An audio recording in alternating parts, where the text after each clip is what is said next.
میرے نبی نے فرمایا مجلس میں بیٹھے ہوئے مسجد میں، کہا کہ یہ جو دروازہ ہے نا اس سے ایک جنتی آنے والا ہے۔ تو لوگوں نے دیکھا ایک مدینے کے مقامی آدمی ذرا بوڑھے، وہ مسجد میں اندر آئے، داڑھی میں وضو کا پانی، ہاتھ میں جوتا، نماز میں شریک ہو گئے۔ اگلے دن آپ کی محفل تھی تو آپ نے فرمایا یہ جو سامنے دروازہ ہے اس سے ایک جنتی آ رہا ہے۔ تو سیم وہی آدمی اسی حالت میں انٹر ہوئے۔ اگلے دن ہوا تو آپ نے کہا اس دروازے سے جنتی آنے والا ہے، ٹھیک وہی آدمی اسی حالت میں انٹر۔ اس مجمع میں ایک صحابی بیٹھے ہیں، ان کا نام ہے عبداللہ بن عمر۔ یہ 1,24,000 صحابہ میں ان کی ایک اسپیشلٹی ہے کہ یہ سب سے زیادہ عبادت کرتے تھے، سب سے اتنی عبادت کسی نے نہیں کی۔ ساری رات نفل پڑھتے تھے، سارے دن کا روزہ رکھتے تھے، اور دن رات میں ایک قرآن ختم کرتے تھے۔ کوئی ہمارے جیسا اول تو کر نہیں سکتا، کرے گا تو چوتھے دن پاگل ہو جائے گا، دماغ خشک ہو جائے گا، اور انہوں نے نبھا کے دکھایا۔ رات پوری تہجد، دن پورا روزہ، اور رات اور دن میں ایک ختم قرآن۔ اب ان کو خیال آیا کہ یہ بابا جی مجھ سے بھی زیادہ عبادت کرتے ہیں، جو ان کو یوں ڈائریکٹ جنت کی بشارت ملی اور مجھے نہیں ملی، تو میں دیکھتا ہوں یہ کون سی عبادت کرتے، کیا یہ ساری رات سجدے میں پڑے رہتے ہیں، رکوع میں کھڑے رہتے ہیں، قیام میں کھڑے رہتے ہیں، کیا کرتے ہیں؟ تو ان کے پاس پہنچ گئے، چاچا کوئی تھوڑا والد صاحب کی ناراضگی ہے، دور رہنا چاہتا ہوں، 2-3 دن ٹھہر جاؤں آپ کے پاس؟ ہاں ہاں ہاں بیٹا آ جاؤ آ جاؤ آ جاؤ۔ اب عشاء کی نماز کے فوراً بعد انہوں نے چادر اوپر لی اور چادر میں یوں سوراخ کیا اور یوں لیٹ کے دیکھنے لگے کہ اب یہ بزرگ کیا کرتے ہیں۔ بزرگ تشریف لائے، سرانے پہ سر رکھا، اللہم بسمک اموت و احیا، سونے کی دعا پڑھی، اور تھوڑی دیر بعد خراٹے تھے۔ وہ بڑے حیران ہوئے، بھئی میرا تو خیال ہے یہ ساری رات سجدہ کرے گا تو رو رو مصلی تر کر دے گا، یہ تو خراٹے ہی چون جاندے نہ ہو جا رہے ہیں۔ اب وہ دیکھ رہے ہیں ابھی اٹھے گا ابھی اٹھے گا ابھی اٹھے گا، پھر انہوں نے کپڑا اتار دیا، بھئی سویا ہوا ہے۔ وہ فجر کی اذان پہ اٹھے اور ان کا دماغ چکر کھا گیا، بھئی اے کی بڑی تہجد دے 2 نفل بھی نہیں تو جنت دی بشارت 3 دن کٹھی۔ انہوں نے کہا کل دیکھوں گا، کل شاید کچھ اور کریں گے۔ اگلے دن آئے، پھر اسی طرح یوں کر کے لیٹ گئے، اور بزرگوں نے بھی یوں کی، اور بسمک اموت و احیا، اور پورا کمرہ خراٹے نال۔ وہ پھر پریشان، یہ کب اٹھے گا کب اٹھے گا؟ فجر کی اذان پہ اٹھے تو اور ان کی حیرت بڑھ گئی، کہنے والا سچا، اس کے بات کو تو چیلنج ہو نہیں سکتا، وہ محمد مصطفیٰ ہیں، لیکن یہ چکر کیا ہے، یہ جنت مل کیسے رہی ہے؟ چلو ایک رات اور صحیح۔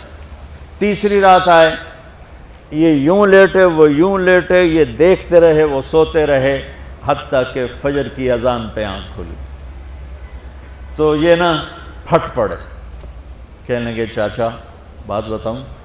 کہنے کیا؟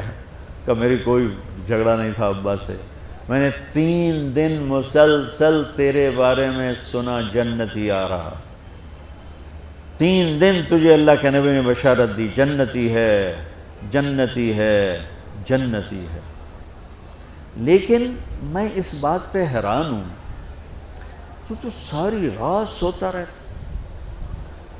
اس زمانے میں منافق بھی تہجد نہیں چھوڑتے تھے، فرض نماز تو فرض نماز ہے، منافق بھی تہجد نہیں چھوڑتے تھے۔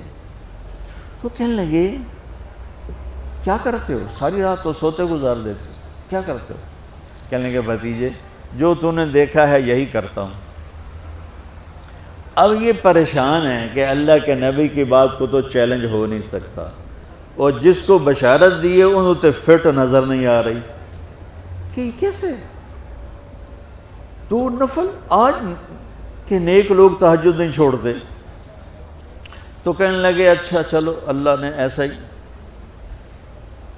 اللہ کی مرضی اللہ کے نبی کی مرضی۔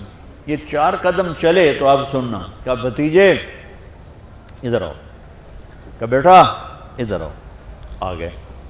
کہنے لگے اب تمہیں اصلی بات بتاؤں، اب تمہیں اندر کی بات بتاؤں؟ انہوں نے کہا کیا ہے کیا ہے؟ اب وہ تیار ہو گئے کہ یہ کہیں گے میں 3 دن بیمار تھا اس لیے میں اٹھ نہیں سکا، ورنہ میں تو ساری رات سجدے میں گزارتا ہوں، میں تو ساری رات روتے روتے گزارتا ہوں، تو 3 دن میں بیمار تھا، میرے پیٹ میں درد تھا، میرے سر میں درد تھا، تو میں اٹھ نہیں سکا، ورنہ تو دیکھتا تو حیران ہو جاتا میری رات کیسے ہوتی۔ لہذا ہاں جی جی جی، تو کہنے لگے مجھے دیکھو، یہاں ہاتھ رکھا، کہ یہ جو دل ہے نا، دل، اس میں دنیا کی کسی انسان کی نفرت نہیں ہے، اور جب اللہ کسی کو کوئی رزق دیتا ہے تو مجھے کبھی حسد نہیں ہوا، مجھے خوشی ہوتی ہے۔ تو ان کی جو باڈی لینگویج تھی نا، حیرت میں ڈوب کے وہ کہتے ہیں ہاں بات ہے، سمجھ آ گئی، یہی سے۔ انہوں نے ایسا نہیں کیا، وہ کہنے لگے ہاذا ہوا، اچھلے اپنی جگہ سے، ہاذا ہوا، ای چاچا اب سمجھ میں آ گیا، سمجھ میں آ گیا، یہی ہے جو آپ کا سینہ اللہ نے پاک کر دیا ہے، اس پر آپ کو جنت ملی ہے۔ یہ صرف تہجد تے نفلاں تے ان سوکھی نہیں لبدی، یہ جو آپ کا سینہ پاک ہے۔ اب پہلی حدیث کے ساتھ جوڑو، میرے نبی نے فرمایا، میرے بیٹے انس، میری ایک عظیم الشان سنت ہے کہ اپنے دل کو دنیا کے انسانوں سے، میرے بچوں سنو، یہ نہیں فرمایا مسلمانوں سے دل صاف رکھ، فرمایا پوری دنیا کے انسانوں سے دل صاف رکھو۔